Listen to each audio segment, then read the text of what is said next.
what are my limits? What are our limits collectively? And can my physical expression of this inspire other people to innovate, create, and do amazing things in the world and in other modalities and canvases? Well, that's one of the weird things about people doing extraordinary things like what you did, is that you absolutely will give other people fuel to accomplish things in their life.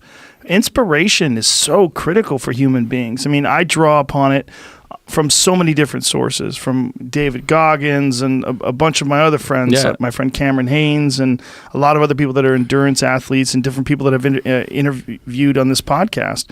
But there's something that happens when you realize that people can do extraordinary things that makes you believe in the potential, not just in that person, but also in yourself. Absolutely. I mean, Goggins is a great example of that. I've never met him, but, I've personally derived inspiration from that guy. I mean, he gets out there, you can't run 100 miles. Like, I'll show you I can run 100 miles, and he's pushing his body to extreme ways. Or, I love what he says about the 40%. I think about it a little bit different in my mind, but like, what are those limits? I mean, I don't know if it's 40% people or 50%. Quit at 40%. People quit, people quit. Yeah. That I can't voice comes up.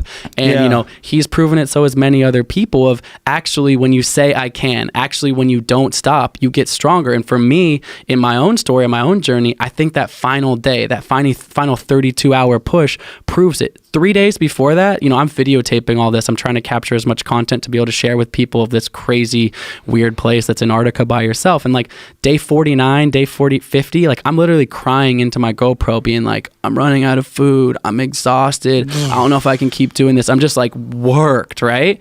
But sure enough, I don't say I can't. It's that it was at 40%, was that 50%. That's that moment when I wanted to quit, or I should have quit. But then the strongest, most amazing moment of my entire athletic career that spans decades happens 3 days later because I kept pushing. It's not like I rested for 3 days and pulled that off. Like I never took a rest day in 54 days. I pulled my sled 12 to 13 hours every single day. And on the last day, it was the strongest as possible. So I think it proves if we can push through that I can't moment, no, it's not going to work, that you can get there. And unfortunately, we talk about 40% with Goggins. I actually think a lot of people quit at 1%. They're sitting behind their office. They're like, one day I want to travel overseas, or, I hate this job. I've got this great business idea, but immediately they're like, but I can't, like, I've got no money to start this business. I've got no this. Like when I first set off my first world record in 2014, I sat with Jenna in my house, 1-bedroom apartment with a whiteboard. And we're like, I'm going to see if I can set the world record for the Explorers Grand Slam, something fewer than 50 people in the world have ever done. And I'm going to be the fastest. Climb Everest, climb Denali, climb Kilimanjaro, North Pole, South Pole, back to back. I hadn't climbed a bunch of mountains. It'd be pretty easy to say I can't. Oh, and by the way, we have no money to do this. We have no platform. I have like 200 Instagram followers. Like, I mean, I have like nothing. But we just sat there and we're like, no, instead of saying I can't, let's say I can. What's the first step to that? We literally get out our laptops and I'm like we're like, we want to build this big media campaign where lots of people follow and get press. Like we know nothing about, we have no background in this. So we Google, what's the difference between marketing and PR? I mean, we are literally asking Google like the most basic of all basic questions. Wow. But, we continue to say like, let's get coffee with our one friend who knows something about this. We should probably get a website. How does one build a website? And it goes on and on like this. How long ago did you start this journey? So that was 2014 when we dreamed that up. So the world record was to see if I could, 5 years ago. Yeah, so to see if I could set the world record for something called the Explorers Grand Slam. So it's climbing tallest mountain on each of the 7 continents, 7 summits. And before that, had you done anything like that, or had it just been athletics? So I grew up in Portland, so I grew up like in the outdoors, but like, I mean, to go climb Everest at Denali, sort of like, no. Like the short answer is, I mean, I climbed a few mountains, it's not like I'd never been in the snow before. I'd worn crampons. I had zero experience, but like not even close to the experience that you would think one would need to do that. And to just break world records doing it. Not just do it, but like be the fastest Yeah. person to ever complete it. Like I said, it ended up being 139 days straight through to climb all those mountains. I think we had a clip up a second ago of something on Everest, but yeah, I mean, to do all of that, it started from this place of not of believing I can. And then, it's fun to talk about the epic adventure, but for me, it's actually fun to talk about what happened behind the scenes of that, because what actually happened, like people, applaud our success now. This is me. This is you in Everest, walking across a ladder that's, about 300-foot hole, a crevasse on the other side of it that you have to go through on your way up the Mount Everest climbing route. And so your crampons are clicking on the and you're hooking them on the ladder as you walk across, and if you fall, you die. Yes. Congrats. Okay, great. So fuck, man, watch this again. This is so awful. It's so awful to look at because you're basically just walking this tightrope on. Let me hear it. Listen to that click. Folks, I implore you to go to the Instagram page so you get the full freak out. Look how they're tied together too, those ladders. Yeah. Tied just together. Rickety as could be. It's a 300-foot cavern over there. Oh, fuck all of this. Jesus. And you're looking down because you have a GoPro on. And we cut the sound off at the end there, but I go, at the very end, I go, woo! Because like there was 50 of those ladders, but I was cheering every fucking time I got across. I was like, "Yep, one more down, woo!" Oh. You did that 50 times? In the Kumbu West, I actually go through that section a couple of times. It's a very dangerous section of the mountain. But yeah, went about 50 of those ladders. So when you went through Everest, did you see the bodies? So I fortunately didn't see any bodies up there. Fortunately or unfortunately? Fortunately. I mean, I'm not like trying to see dead bodies, right. But they're more prevalent on the climbing route on the north side. The day that I did summit, 3 people died on the day that I summited. Fuck. So to talk about Everest, I mean, for me, it was major setbacks. It was the 8th of 9 expeditions in this sequence. So I'd done 100 days of other expeditions leading up to Everest to do this Explorers Grand Slam world record. I'm trying to climb Everest. I'm exhausted from 100 days. I just come from the North Pole, before that Kilimanjaro, before that, Elbrus, all these other mountains. And then I make my summit push on Everest. I'm not climbing with a guide or anything. It's just myself and one Sherpa who I met climbing in Nepal the year previous when I was training for this. And so it's just the two of us, and we climb up into Camp 4. So Everest has, 4 camps. There's base camp, and then there's camps progressively higher in the mountain so you can get your body acclimatized. And we get up into Camp 4. Have you read the book Into Thin Air by John Krakauer or anything about Everest? No. Yeah, okay. There's a famous book that's written about it where 11 people die. And right in this moment, it's called the death zone, where you enter above 26,000 feet. The human body basically can't survive for long, even with supplemental oxygen. And this massive snowstorm and windstorm blows in like kind of out of nowhere, and we're trying to push for the summit.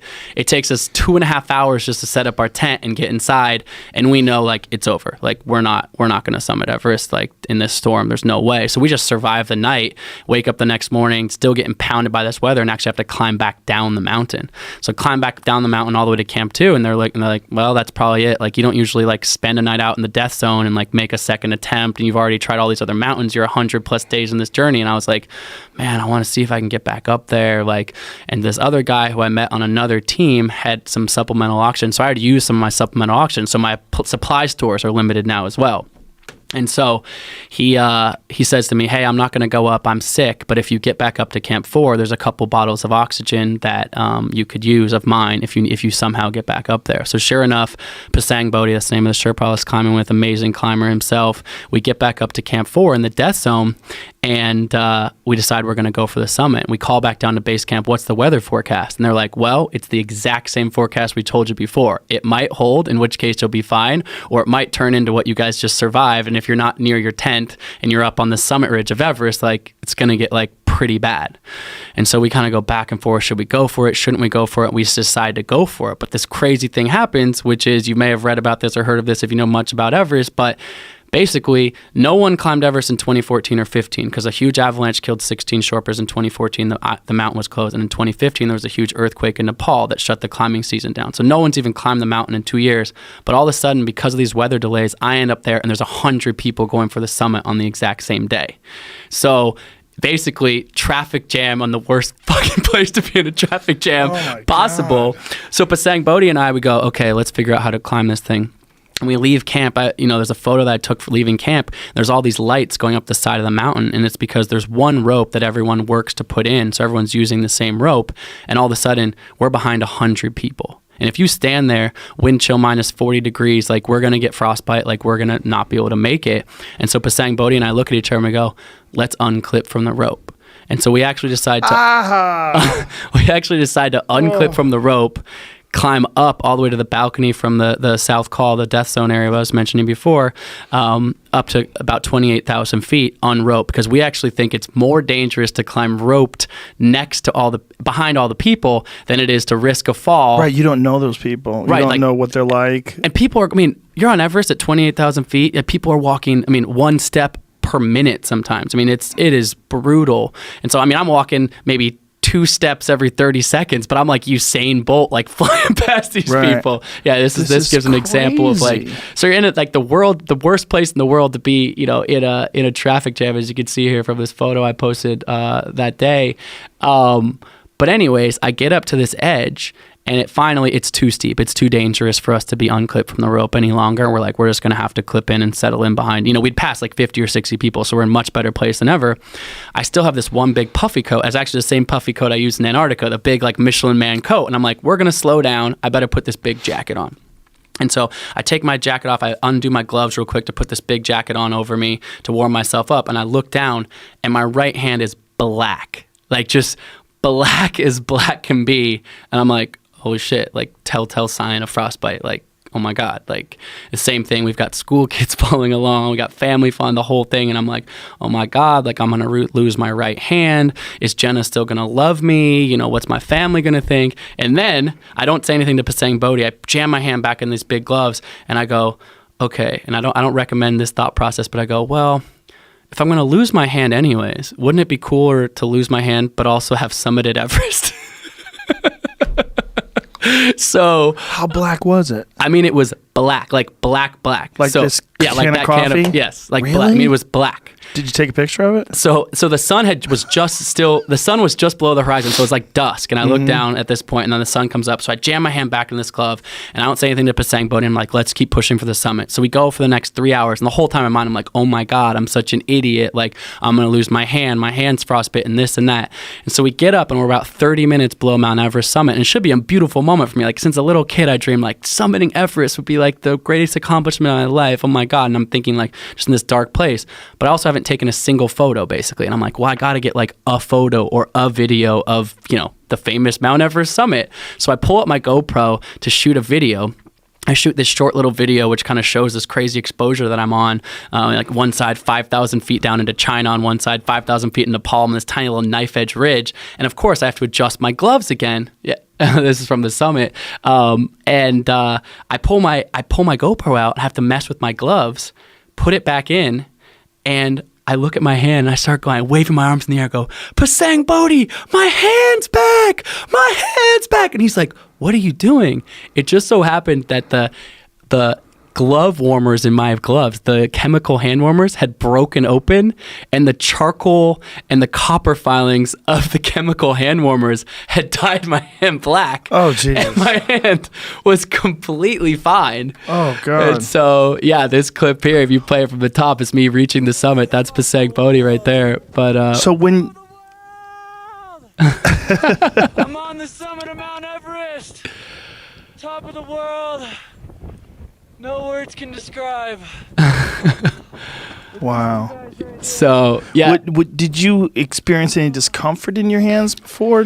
So, we're talking about a lot of this podcast has been about mindset, which is one of my favorite topics. And like, just like we said, you could convince yourself that the salt man is fixing your foot. Yeah. Like, I'm on Everest. I'm at 28,000 feet. My brain's not working very well. I know that the weather's coming in bad, that people are going to get maybe frostbite based on the forecast. And I look down and I see my hand's black. Where does my mind go? It's not like, oh, let me think about this. My hand warmer must have broken open in this. I'm like, my hand. And it was weird because I was like, I didn't feel my hand getting cold. My hand feels fine, but I'm on Everest and my hand's black. That means, in my brain, I'm like, I have frostbite. So it's just like, it's a weird thing where you can take your mind, like a lot of this, the positivity of this. My mind went to the negative immediately, like, your hand's gone. It's frozen off. Like the end. Jesus. So what happened to the people that died? Were they on the rope? Yeah, so unfortunately that day, the weather actually did get pretty bad later in the day. So fortunately, I was able to get down before the weather got too bad. But the people that died that day, one slipped and fell down these ropes over on Lhotse, which is the adjacent mountain, but sharing some of the same ropes on the same route. And then 2 people died from altitude sickness. So basically either running out of oxygen up there and not being able to get back down to their tent. I think those people actually did get carried back down to their tents that night and then died in the tents that night. So it's called cerebral edema, which is basically your brain fills with fluid from being at the high altitude and not getting enough oxygen. And it's a killer up there. And, one of the crazy things about being up there is, you read about it, but you really can't rescue somebody very easily up there. I mean, to carry a human body down to rescue them is nearly impossible. And I kind of always thought in my mind, if I saw somebody lying on the ground, like I would, summon the energy to pick them up. And I was actually coming back from the summit, and I was on the south summit, so just below the Everest summit, at 28,800 feet or something like that. And this Brazilian woman who I'd met in base camp named Tice, who I've become friends with. You're in Nepal for a couple months, you start talking to people, getting friends with other climbers, whatever. And I see her lying on the ground with her head like leaned back and her oxygen mask off to the side. And I'm like, oh my God, like this is the moment that I most feared. Like somebody who I know is lying here on the side of the mountain. And I think to myself, I've got to pick her up. I've got to pick her up and somehow like carry her down this mountain. And I lean over to grab her and I try with all my might to do anything, and I realize I can't move her 6 inches. Like I'm completely exhausted. Muscles aren't working. Brain's not working. So I do the only thing I can think to do is I just wrap her in my arms and I say, Tice, like if you can hear me, it's Colin. You need to get up. You need to get your oxygen mask on. You need to start moving. Like please get up. Please get up. No response. She was climbing with a Sherpa, another guide right next to her. And they were like, look, like we're having trouble with her oxygen mask, but we're going to fix it. Like it's going to be all right. And I was like, just kind of going through this intense moment. I'm like, what do I do? How can I help? And it's this weirdest, I'm not proud of it necessarily to say it, but like there was nothing I could do. Like it's just the most helpless feeling in the world where you want to help the common person, a friend. I mean, this person not be a friend, but if any human being is lying on the ground in the snow, you're like, I want to help this person get down this mountain. And I was just so close to on my limit up there at the summit. There was nothing I could do. Fortunately, she was not one of the people that passed away that day. Her team did get her oxygen mask on her, and she actually made it to the summit and back down safely. Wow. So she went up from there? She ended up going up from there, which to me is like another whole crazy part of that story. But it was an interesting lesson for me in like, you hear these stories, you can't move bodies up there, there's nothing you can do to rescue, and people have been criticized for not doing these crazy rescues when things have gone wrong up there. But it really hit home for me, like how hard it would be to move somebody down that mountain from that altitude. And so when you're up there, unlike Antarctica, I was actually alone, and Everest, like I said, was a pretty crowded day. Like you're essentially alone up there. Like if you can't keep putting one foot in front of the other up in the death zone, there's not a whole lot that you can do. So the 3 people that died up there, did they leave them there? I'm not sure with those specific people, because sometimes you can get like a large team of people to slowly lower people down. And, in a weird way, it's actually easier to lower a dead body than it is to lower a live person, because a dead body, you don't have to worry about breaking bones and things like that if you're lowering someone over rocks and things like that. Yeah. So I actually believe those bodies are no longer there, but there are quite a few bodies, still on the mountain, and particularly the north side, the Chinese, so you can climb it from 2 sides, the Nepal side, which is more commonly climbed where I climb, or the Tibet side is known for having a lot more of the bodies still actually on the climbing route, for sure. So, but for me on that, that day in a crazy way continues on, because I got back down to Camp 4, and I'm thinking I'm going to sleep for the night, rest, and come back down the mountain. Usually takes a few days to get back down the mountain. At this point, I've only got one more mountain to climb to finish my world record, the Explorers Grand Slam. And I was about 2 months ahead of schedule. So if I had climbed Denali in the next 2 months, North America's tallest mountain up in Alaska, I was going to set this world record that I was. And so I called back home to Jenna, and I was like, I made it. Like, I made it.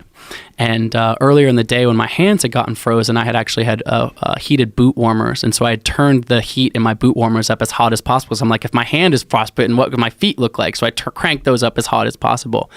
And so Jenna's like, hey, like, how you doing? Like, you all right? We've heard some, reports over social media that it's been a really hard day up there. Like, I'm like, yeah, I'm all right. Like, no frostbite, no injuries. Like, I'm good.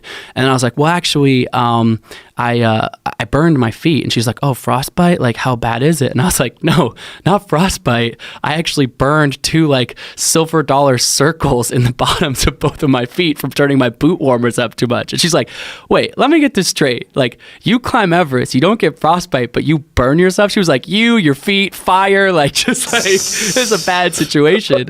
But then she goes on and she was like, she literally said, the next thing she said to me, I will literally never forget in my life. But she goes, so you're in your tent, right? You took your boots off and everything. You're curled up in there. I'm like, yeah. And she's like, well, I actually need you to put your boots back on. And I'm like, excuse me? Like, I just, what? Like, she was like, yeah, so we've been doing some calculating back home, and it just so happens that if you can get to the summit of Denali in the next a week, you can set not one, but 2 world records.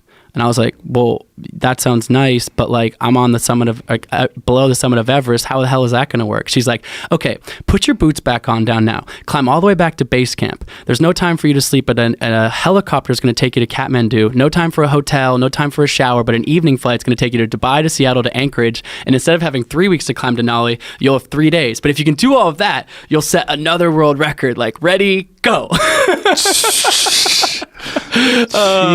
So I was in disbelief, but knowing better than to disobey not only my amazing wife, but the planner and logistics expert in running the background all this, I sure enough put my boots back on, wiped the slate clean, and found myself, just 100 hours after standing on the summit of Everest, I found myself over in Alaska trying to push up to the summit to try to set the 2 world records, not just the one. Whoa.